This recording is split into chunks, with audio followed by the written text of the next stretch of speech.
Hello అండి, అందరికీ నమస్కారం. మన భారతదేశంలో ఎక్కువ భాగం గ్రామీణ ప్రాంతానికి చెందినటువంటి ప్రజా జీవితమే ఎక్కువగా ఉంటుందన్నమాట. కాబట్టి గ్రామీణ ప్రాంతాల్లో ఉండేటువంటి వాళ్ళు ఎక్కువగా జాతరలు, గ్రామ దేవతలు ఉంటూ ఉంటారు. ప్రతి ఊరికి ఒక్కొక్క గ్రామ దేవత ఉంటుంది. కొన్ని ముఖ్యమైనటువంటి కొన్ని ప్రదేశాల్లో ఈ గ్రామ దేవతలకు ఎక్కువగా కూడా జాతరలు నిర్వహిస్తూ ఉంటారు.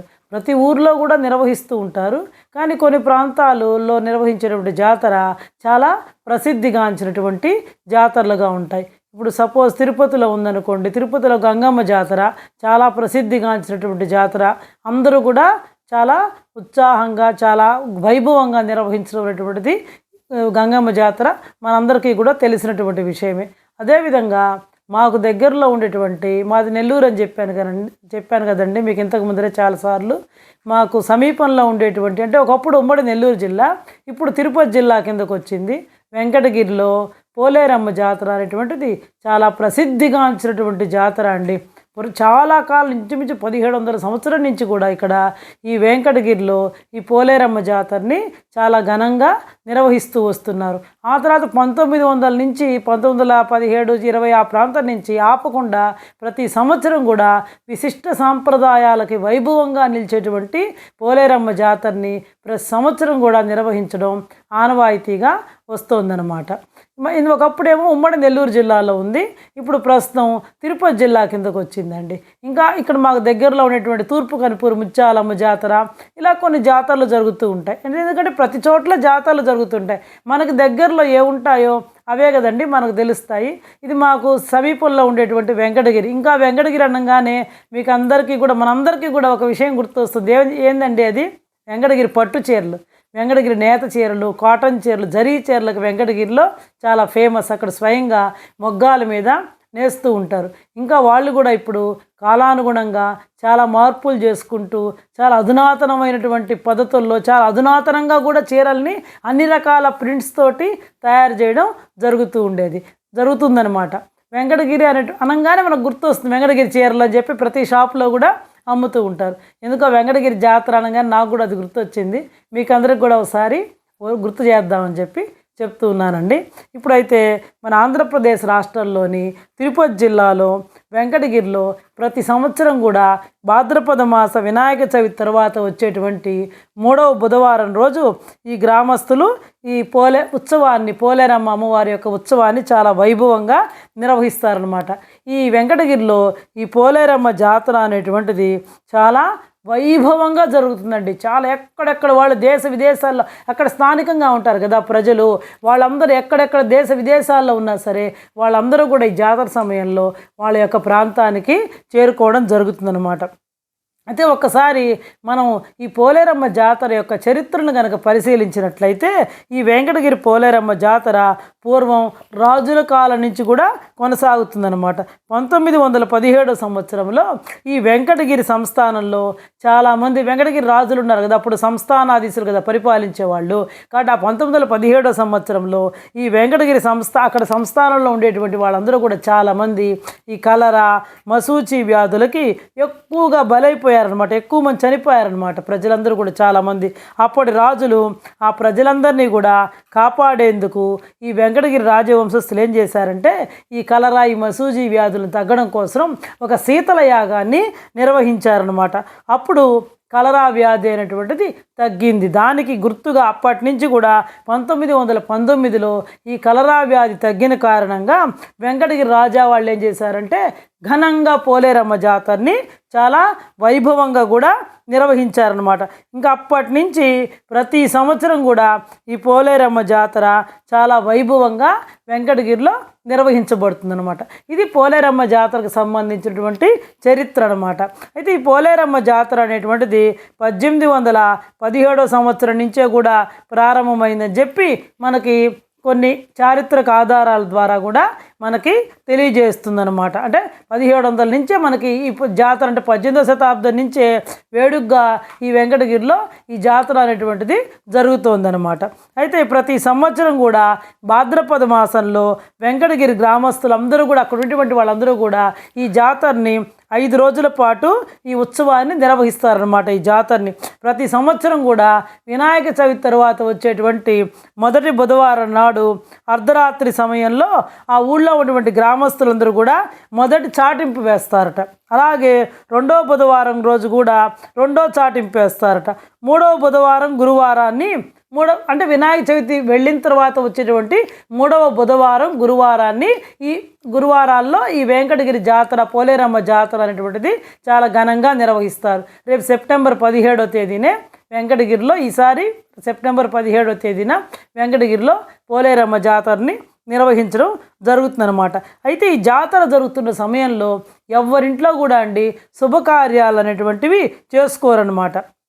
ఈ జాతర ఉత్సవం మాత్రం 5 రోజులు చాలా సాంప్రదాయబద్ధంగా జరుగుతుందన్నమాట. ఇప్పటికి కూడా అదే ఆచారాలు పాటిస్తున్నారు. అయితే ఈ జాతరకు ముందర వాళ్ళు ఏం చేస్తారంటే గ్రామం యొక్క పొలిమేరలో ఉంటుంది కదా, గ్రామానికి పొలిమేర ఉంటుంది కదా, ఆ పొలిమేరలో 2 రాళ్ళని శక్తి స్వరూపాలుగా ప్రతిష్ఠ చేసి పూజలు నిర్వహిస్తారనమాట. 2 రాళ్ళని తీసుకొని వాటిని శక్తి స్వరూపాలుగా, చాలామంది బొడ్రాయిలని కూడా అంటుంటారు కదా, అట్లా శక్తి స్వరూపాలుగా ప్రతిష్ఠ చేసి పూజలు నిర్వహిస్తారనమాట.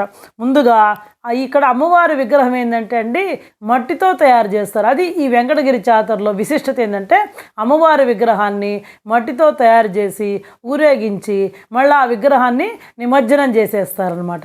అది ఈ వెంకటగిరి జాతరలో ఉండేటువంటి విశిష్టత అన్నమాట. ప్రత్యేకమైన మిగతా ఏ జాతరలో కూడా అట్లా ఉండదు. ఇక్కడ ప్రతి సంవత్సరం ఏ సంవత్సరానికి ఆ సంవత్సరం అమ్మవారి యొక్క విగ్రహాన్ని మట్టితో తయారు చేసి జాతర తర్వాత ఊరేగింపుగా తీసుకెళ్ళి మళ్ళీ అమ్మవారిని నిమజ్జనం చేసేస్తారనమాట. అది ఇక్కడ ఏంటంటే ముందుగా భక్తులకి పుట్టమట్టితోటి అమ్మవారి విగ్రహాన్ని తయారు చేస్తారనమాట. అయితే ఈ అమ్మవారి విగ్రహాన్ని ఎవరు తయారు చేస్తారు అంటే అమ్మవారి యొక్క పుట్టింటి వాళ్ళైనటువంటి కుమ్మరి వంశస్థులు తయారు చేస్తారనమాట. ఎందుకంటే జాతరలో మాత్రమే మామూలుగా ఈ జాతర అప్పుడే అమ్మవారి విగ్రహం కనిపిస్తుంది, మిగతా అప్పుడంతా కూడా ఏం కనపడదనమాట. ఇక్కడ అమ్మవారి పుట్టింటి వాళ్ళు ఎవరు అంటే తిరుమూరు కుమ్మరి వంశస్థులు అనమాట. వాళ్ళు ఈ మట్టితో అమ్మవారి యొక్క విగ్రహాన్ని తయారు చేస్తారనమాట. అమ్మవారి విగ్రహానికి తయారు చేసి ఫస్ట్ అమ్మవారి విగ్రహాన్ని కళ్ళు పెట్టరండి, కళ్ళు లేకుండానే దర్శనానికి ఉంచుతారనమాట. పుట్టింటి వాళ్ళు తయారు చేసి అమ్మవారి విగ్రహాన్ని కళ్ళు పెట్టకుండా కళ్ళు లేకుండానే దర్శనానికి ఉంచుతారు. ఆ తర్వాత ఆ విగ్రహానికి ముసుగేసేసి పల్లకీలో ఊరేగింపుగా అత్తవారిళ్ళైనటువంటి చాకలి వాళ్ళ ఇంటికి తీసుకొస్తారనమాట. ఆ విగ్రహానికి ముసుగు గప్పేసి పల్లకీలో అత్తవారిల్లుగా భావించేటువంటి జీనిగవారి వీధికి, అంటే వెంకటగిరిలో అదొక స్ట్రీట్ ప్రాంతం అనమాట, ఆ వీధికి తీసుకొస్తారు అమ్మవారికి. అప్పుడు తీసుకొచ్చిన తర్వాత అర్ధరాత్రి తర్వాత అమ్మవారి కళ్ళు దిష్టి చుక్క అంటే బొగ్గ చుక్క పెడతారనమాట. ఇంకా అమ్మవారికి కళ్ళు పెట్టేటువంటి సందర్భంలో అండి నేరుగా ముందర నుంచి పెట్టకుండా అమ్మవారిని అద్దంలో చూస్తూ పెడతారటండి కళ్ళు. ఇది అమ్మవారికి. ఇంకా ఆ తర్వాత కళ్ళు బుగ్గ చుక్క అన్నీ పెట్టిన తర్వాత అమ్మవారికి విశిష్టంగా అనేక రకాలైనటువంటి ప్రత్యేక పూజలన్నీ కూడా చేసిన తర్వాత అప్పుడు అమ్మవారిని భక్తుల దర్శనార్థం అమ్మవారిని ఉంచుతారనమాట.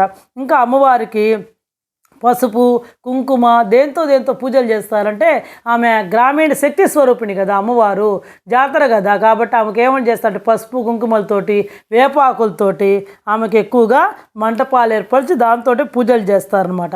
ఇంకా అనంతరం అమ్మవారికి దున్నపోతుని బలి ఇస్తారనమాట. దున్నపోతుని బలి ఇస్తారు. ఇంకా అట్లాగే చాలామంది మొక్కుబళ్ళు ఉంటాయి కదా, వాళ్ళందరికీ ఉన్నటువంటి వాళ్ళు కొన్ని జంతువుల్ని కూడా బలి ఇవ్వడం అనేటువంటిది ఆచారంగా జరుగుతుందన్నమాట.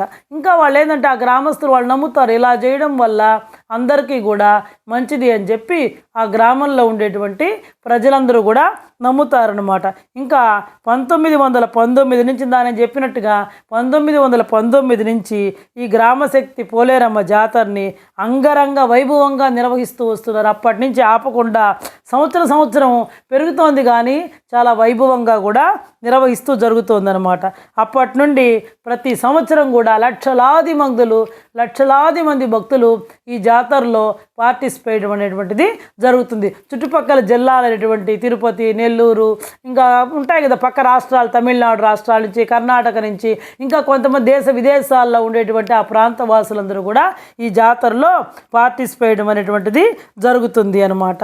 ఇది మనకి నెల్లూరుకి సమీపంలో ఉండేటువంటి అదే తిరుపతి జిల్లాలో ఉండేటువంటి వెంకటగిరి జాతరకు సంబంధించినటువంటి కొన్ని ముఖ్యమైనటువంటి విషయాలన్నమాట. చెప్పాను కదా, అమ్మవారిని మట్టి విగ్రహంతో తయారు చేసి ఇక్కడ తీసుకొచ్చి తర్వాత బ్రహ్మాండంగా ఫస్ట్ ప్రత్యేక పూజల్ని నిర్వహించి తర్వాత భక్తుల దర్శనార్థం అమ్మవారి నుంచి ఆ తర్వాత మళ్ళీ తెల్లవారి మళ్ళీ అమ్మవారిని ఊరేగింపుగా తీసుకెళ్ళి మళ్ళీ నిమజ్జనం చేయడం అనేటువంటిది జరుగుతుందన్నమాట.